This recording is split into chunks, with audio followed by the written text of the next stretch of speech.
ಶ್ರೀ ಗುರುಭ್ಯೋ ನಮಃ ಹರಿ ಓಂ ನಮೋ ಭಗವತೆ ವಾಸುದೇವಾಯ ಓಂ ನಮೋ ನಾರಾಯಣಾಯ. ನಮಸ್ಕಾರ. ಇಲ್ಲಿ ಒಬ್ಬರು ಬರ್ತ್ ಡೀಟೇಲ್ಸ್ನ ಚಾರ್ಟ್ನ ಕಳಿಸಿದ್ರು. ಅವರು MBA MA CAT ಕಾಂಪಿಟೇಟಿವ್ ಎಕ್ಸಾಮಿನೇಷನ್ನ ಅಟೆಂಡ್ ಮಾಡ್ತಿದ್ದಾರೆ.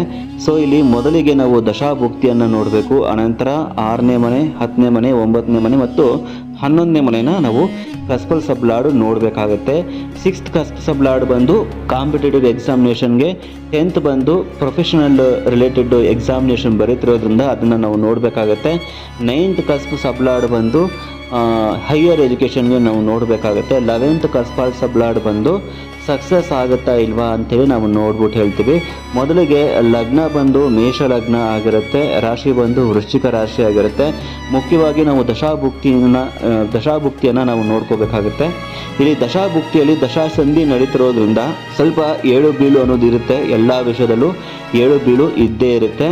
ಯಾಕಂತಂದರೆ ದಶಾಸಂಧಿ ನಡೀತಿರ್ಬೇಕಾದ್ರೆ ಯಾವುದೇ ಕೆಲಸ ಕಾರ್ಯಗಳು ಆಗೋದಿಲ್ಲ.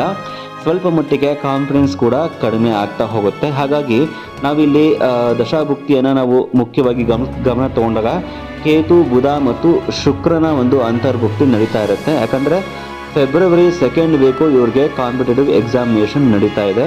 ಸೊ 2nd ವೀಕು ಅಂತ ಬಂದಾಗ ಶುಕ್ರನೇ ಇರ್ತಾನೆ. ಜೊತೆಗೆ ಮುಂದಿನ ದಶನೂ ಕೂಡ ಶುಕ್ರನೇ ಆಗಿರೋದ್ರಿಂದ ಶುಕ್ರನನ್ನು ನಾವಿಲ್ಲಿ ಮೇನಾಗಿ ನೋಡಬೇಕಾಗತ್ತೆ. ಇಲ್ಲಿ ಹಿಟ್ಟಿಯಲ್ಲಿ ನಾವು ನೋಡಿದಾಗ ಶುಕ್ರನ ಒಂದು ಕಾಂಬಿನೇಷನ್ ನೋಡಿದಾಗ 5-7-2 ಅಂತಿದೆ. ಯಾವುದೇ ರೀತಿ ಇಲ್ಲಿ ತೊಂದರೆಯನ್ನು ತೋರಿಸ್ತಾ ಇಲ್ಲ. ಸ್ವಲ್ಪ ಮಟ್ಟಿಗೆ ಎಲ್ಲೋ ಒಂದು ಕಡೆ ಲೇಸಿ ಆಗ್ಬೋದು, ಸ್ವಲ್ಪ ಕನ್ಫ್ಯೂಷನ್ ಸ್ವಲ್ಪ ಜಾಸ್ತಿ ಆಗ್ಬೋದು ಅಷ್ಟೇ. ಬಟ್ ಇಲ್ಲಿ ಪ್ರಾಬ್ಲಮೆಟಿಕ್ ಕಾಂಬಿನೇಷನ್ ಯಾವುದೂ ಇಲ್ಲ. 3-6-8-12 ಆಗಿರ್ಬೋದು, ಆ ರೀತಿ ಕಾಂಬಿನೇಷನ್ಸ್ ಯಾವುದೂ ಇಲ್ದಿರೋ ಕಾರಣ ಇವರು ತುಂಬ ಚೆನ್ನಾಗಿ ಮುಗಿಸ್ತಾರೆ ಅಂತ ಹೇಳ್ಬೋದು. ಇನ್ನೂ ಹೆಚ್ಚಾಗಿ ನಾವು ನೋಡಬೇಕು ಅಂತಂದಾಗ ಕಸ್ಪಲ್ನಲ್ಲಿ ನಾವು 6ನೇ ಮನೆ ಮೊದಲನೇದಾಗಿ ನೋಡ್ತೀವಿ. ಶನಿ ಇರ್ತಕ್ಕಂಥದ್ದು, ಶನಿನಲ್ಲಿ 2-4-8 ಕಾಂಬಿನೇಷನ್ ಇದೆ. ಕೊನೆಯಲ್ಲಿ ಎಲ್ಲೋ ಒಂದು ಕಡೆ ಓದಿದ್ದು ಸ್ವಲ್ಪ ಮಟ್ಟಿಗೆ ಮರ್ತೋಗ್ಬೋದು, ಸ್ವಲ್ಪ ಸ್ಟ್ರಗಲ್ ಮಾಡ್ತಾರೆ, ಸ್ಟ್ರೆಸ್ ಇರುತ್ತೆ. ಇಲ್ಲಿ ಶನಿಗೆ ಸಬ್ಲಾಡ್ ಆಗಿ ಕೇತು 8ರಲ್ಲಿ ಕೂತಿರೋದ್ರಿಂದ 8 ಹಿಟ್ ಹೊಡೆದಿರೋದ್ರಿಂದ ಸ್ವಲ್ಪ ಮಟ್ಟಿಗೆ ಹಿಂಸೆ ಆಗ್ಬೋದು, ಅಂದ್ಕೊಂಡಿದ್ದು ಮಾರ್ಕ್ಸ್ ಬರದೇ ಇರ್ಬೋದು. ಸ್ವಲ್ಪ ಪ್ರಯತ್ನ ಪಟ್ಟು ಓದಬೇಕಾಗುತ್ತೆ, ಅಲ್ಲಲ್ಲಿ ಸ್ವಲ್ಪ ಇಂಟ್ರೆಸ್ಟ್ ಕಡಿಮೆ ಆಗ್ತಾ ಹೋಗುತ್ತೆ. ಸೊ ಇಲ್ಲಿ ಗಣಪತಿಗೆ ನೀವು ಪ್ರತಿ ಬುಧವಾರ ಹುರುಳಿಕಾಳು ದಾನ ಮಾಡ್ತಾ ನೀವು ಯಾವುದೇ ಒಂದು ಎಕ್ಸಾಮಿನೇಷನ್ ಫೇಸ್ ಮಾಡೋಕ್ಕೂ ಮುಂಚೆ ಇಲ್ಲಿ ಕುಜ 4ರಲ್ಲಿ ಇರೋದ್ರಿಂದ ಮತ್ತು ಸೂರ್ಯನ ಕೂಡ 4ರಲ್ಲಿ ಇರೋದ್ರಿಂದ ಆರೆಂಜ್ ಮತ್ತು ರೆಡ್ ಕಲರ್ ಥ್ರೆಡ್ಡನ್ನು ಹಾಕೊಳ್ಳಿ. ಜೊತೆಗೆ 3 ಮುಖದ ರುದ್ರಾಕ್ಷಿ ಹಾಕೊಂಡ್ರೂ ಕೂಡ ತುಂಬ ಒಳ್ಳೆಯದು.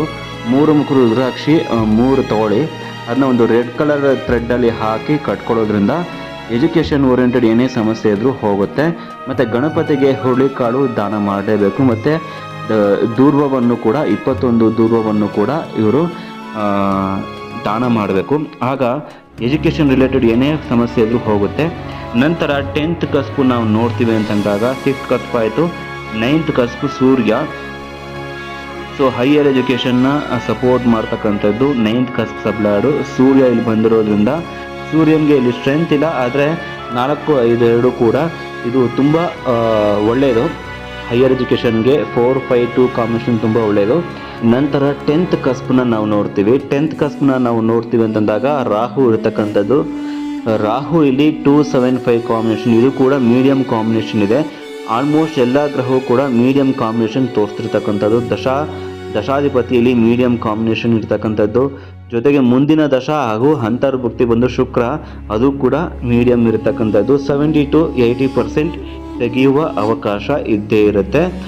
ಮತ್ತು ಸೂರ್ಯ ಇಲ್ಲಿ 9th ಕಸ್ಪ್ ಸಬ್ಲಾಡ್ ಆಗಿ ಹೈಯರ್ ಎಜುಕೇಷನ್ಗೆ ಸಪೋರ್ಟ್ ಮಾಡ್ತಿರೋದ್ರಿಂದ ಇದು ಕೂಡ ಉತ್ತಮವಾಗಿದೆ.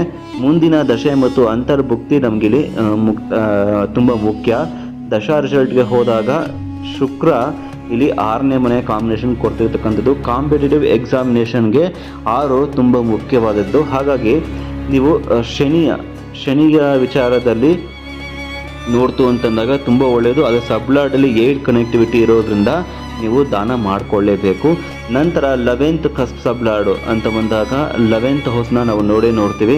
11th ಕಸ್ಪ್ ಸಬ್ಲಾಡ್ ಬಂದು ಇಲ್ಲಿ ಬುಧ ಆಗಿರ್ತಕ್ಕಂಥದ್ದು. ಬುಧ 5-11, ಬುಧ 5 ಮತ್ತು 11ಕ್ಕೆ ಕಸ್ಪ್ ಸಬ್ಲಾಡಾಗಿ ಬಂದಿರತಕ್ಕಂಥದ್ದು. ಸಕ್ಸಸ್ ಇದೆ, ಯಾಕಂದರೆ ಇಲ್ಲಿ 5-5-2 ಕಾಂಬಿನೇಷನ್ ಬಂದಿರತಕ್ಕಂಥದ್ದು. ಸಕ್ಸಸ್ ಇದೆ ಖಂಡಿತವಾಗಿಯೂ. ಬಟ್ ಏನಂದರೆ ಇವರು ಎಫರ್ಟ್ ಜಾಸ್ತಿ ಹಾಕಬೇಕಾಗತ್ತೆ. ಎಫರ್ಟ್ ಜಾಸ್ತಿ ಹಾಕಿದಾಗ ಮಾತ್ರ ಖಂಡಿತವಾಗಿಯೂ ಎಕ್ಸಾಮ್ನ ತುಂಬ ಉತ್ತಮವಾಗಿ ಇವರು ಫೇಸ್ ಮಾಡ್ತಾ ಹೋಗ್ಬೋದು. ಸ್ವಲ್ಪ 3-8-12 ಕಾಂಬಿನೇಷನ್ ಇರೋದ್ರಿಂದ ಮನೆಗಿಂತ ಮತ್ತು ಓದೋದಕ್ಕಿಂತ ಹೆಚ್ಚಾಗಿ ಹೊರಗಡೆನೇ ತಿರುಗಾಟ ಸ್ವಲ್ಪ ಜಾಸ್ತಿ ಇರುತ್ತೆ. ಓದೋದಕ್ಕೆ ಆಗಾಗ ಕಾನ್ಸಂಟ್ರೇಷನ್ ಮತ್ತೆ ಕೊಡಲಿಕ್ಕೆ ಕಷ್ಟ ಆಗ್ಬೋದು. ಸಾಧ್ಯವಾದಷ್ಟು ಒಂದು ಕಡೆ ಕೂತು ಸ್ವಲ್ಪ ಸಮಯ ಕೊಟ್ಟು ಓದೋದ್ರಿಂದ ತುಂಬ ಉತ್ತಮ. ಇವಿಷ್ಟು ಒಂದು ಕಾಂಪಿಟೇಟಿವ್ ಎಕ್ಸಾಮ್ ಬಗೆಗಿನ ಒಂದು ಜಾತಕ ಅನಲೈಸೇಷನ್ ಆಗಿರುತ್ತೆ. ಏನಾದರೂ ಡೌಟ್ ಇದ್ದರೆ ನೀವು ಕೇಳ್ಬೋದು. ಎಲ್ಲರಿಗೂ ನಮಸ್ಕಾರ. ಕೃಷ್ಣ ಅರ್ಪಣಮಸ್ತು.